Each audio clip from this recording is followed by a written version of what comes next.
তারাশঙ্কর বন্দ্যোপাধ্যায় কিন্তু আচমকাই লেখা ছেড়ে দিলেন। টানা 3 বছর কিচ্ছু লিখলেন না, অথচ সাহিত্যিক হিসাবে তিনি তখন মধ্য গগনে। পরে আত্মজীবনীতে তিনি লিখছেন, লেখা ছেড়েই দিলাম, লিখতে ইচ্ছা হয় না, লিখি না, বাড়ি থেকে বের হওয়াও বন্ধ করে দিলাম, বসে বসে ভাবি আর কাঁদি, একলা কাঁদি, পুজোর সময় কাঁদি, রবীন্দ্রনাথের গান শুনে কাঁদি।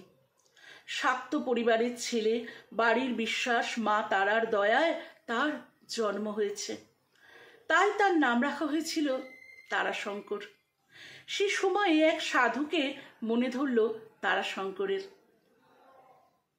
রক্তে আধ্যাত্মিকতা, মন অশান্ত, কিছুতেই যেন শান্তি পাচ্ছেন না, কিসের অতৃপ্তি বুঝতে পারছেন না তিনি। অথচ এরই মধ্যে রবীন্দ্র পুরস্কার, সাহিত্য একাডেমির মতো বিখ্যাত সব পুরস্কার পেলেন, কিন্তু পুরস্কার পাবার আনন্দ কোথায়? কিছুই যেন স্পর্শ করে না, ছটপট করছে যেন ভেতরটা। কলকাতার রাস্তায় এলোমেলো ঘুরতে ঘুরতে একদিন দেখা হয়ে গেল এক সন্ন্যাসীর সাথে। সারাদিন সেই সন্ন্যাসী আগুন ছুঁয়ে সাধনা করেন। মনে ধরল সেই সাধুকে, জানালেন তার বাস কাশীতে, সংসার ছেড়ে দিয়ে তার শিষ্যত্ব নেবেন। ঠিক করলেন, শিষ্যত্ব নেবেন যখন ঠিক করে যেদিন আবার দেখা করতে গেলেন, শুনলেন সন্ন্যাসী ফিরে গেছেন। তার সন্ধানে তারাশঙ্করও কিন্তু রওনা দিলেন কাশীতে। দেখা হয়ে গেল সেই সময়ের বিশিষ্ট বাঙালি আনন্দ সুন্দর ঠাকুরের সাথে। কথায় কথায় তারাশঙ্কর তাকে জানালেন, একটা কিছু ধরতে চেয়ে যেন ধরতে পাচ্ছি না, তার জন্য আমার মনে অশান্তির শেষ নেই। তা শুনে আনন্দ সুন্দর বললেন, আপনার সাধনার পথ হলো সাহিত্য, তাকেই জীবনের সাধনা করুন, শান্তি পাবেন। ফিরে এলেন কলকাতায়, নিজের মাকে গুরু করে দীক্ষা নিলেন, নিত্য পূজা, চণ্ডী, গীতাপাঠ চলতে লাগলো।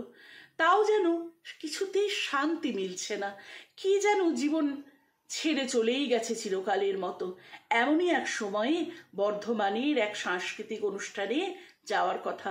হাওড়া স্টেশনে পৌঁছেও তিনি ট্রেনে না চেপে রইলেন কিন্তু প্ল্যাটফর্মে।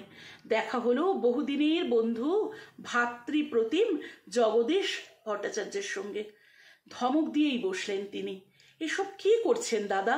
আপনার এমন আচরণে গোটা বাংলার মানুষ ছিছি করছে। আপনার নিন্দুকদের কথাই তাহলে সত্যি হলো?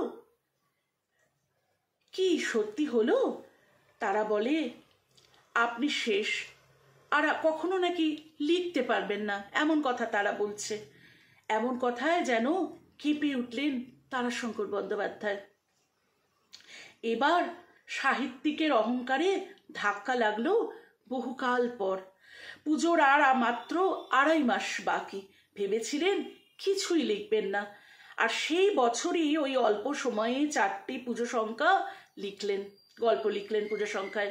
দেশ পত্রিকায় রাধা, আনন্দবাজারে বিচারক, শনিবারের চিঠিতে একটি একাঙ্কিকা তরুণের স্বপ্নে পঞ্চপুত্তলি। প্রকাশ পাওয়া মাত্র আবার হই হই পড়ে গেল পাঠক মহলে। ফিরে এসেছেন তারাশঙ্কর, আবার ফিরে এসেছেন, আর গণদেবতার লেখক ফিরে পেলেন তার হারিয়ে যাওয়া শান্তি। বাঙালি সাহিত্যিকদের মধ্যে কিন্তু প্রথম জ্ঞানপীঠ পুরস্কার পেয়েছিলেন তারাশঙ্কর বন্দ্যোপাধ্যায়। উপন্যাসটির নাম ছিল গণদেবতা। মাত্র 1967, সালটা ছিল 1967।